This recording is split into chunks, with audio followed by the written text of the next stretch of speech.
আমার প্রাণপ্রিয় দর্শক বন্ধুরা, তোমরা সবাই কেমন আছো? আমি জাকির বাংলা ব্লগ থেকে জাকির তোমাদের মাঝে আবারও ফিরে এলাম একটা ছোট্ট ব্লগ নিয়ে। আজকে আমার এই ব্লগটি থাকছে বাবার ছেলের খুনসুটি নিয়ে। আমরা পয়লা বৈশাখ উপলক্ষে বাবার ছেলে বাইরে বেড়াতে গিয়েছিলাম। কি করলাম এই ছোট্ট ব্লগটিতে থাকছে। আমি এখানে একটা ছোট্ট কথা বলতে চাই ছোট্ট ব্লগে। ছেলেমেয়েরা যখন বাবার সাথে কোথাও বেড়াতে যায়, আসলে সেটা অন্যরকম একটা মুহূর্ত। সেটা ছেলেমেয়েদের জন্য একটা সুন্দর মুহূর্ত, বাবার জন্য সেরকম একটা সুন্দর মুহূর্ত। সো সেরকমই একটা আমাদের উপভোগ করার মতো একটা সময় আমরা উপভোগ করেছি এই ছোট্ট অল্প সময়ের মধ্যে। আশা করি আমার সবার কাছে ভালো লাগবে।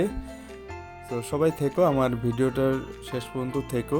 ছোট্ট একটা ব্লগ, আমরা কি করলাম। ছেলে আমার লাফাতে লাফাতে সামনে এগিয়ে যাচ্ছে, আর সে উপরে খুব জাম্পিং করাতে বলে এটা সে উপভোগ করে। আসলে এটা তো সে তো বড় হলে তো আর করা যাবে না, এই জন্য আমিও এটা মিস করি না। যখনই কোথাও যাই এটা করি। দেখো আবারও করছি, এটা আমি উপভোগ করি। কারণ আর কিছুদিন পর হয়তো এটা করা যাবে না, কারণ সে তো বড় হয়ে যাবে। তো ও যখন যায়, খোলা মাঠ পায়, তখন ও খুব এদিক সেদিক ছোটাছুটি করতে চায়। সেজন্য আমি একটা পানির বোতল ওকে ধরিয়ে দিয়েছি, এটাও দায়িত্ব। পানির বোতলটা নিয়ে সে থাকবে। সে এই জন্য অন্যদিকে এবার বেশি ছুটাছুটি করতে পারেনি।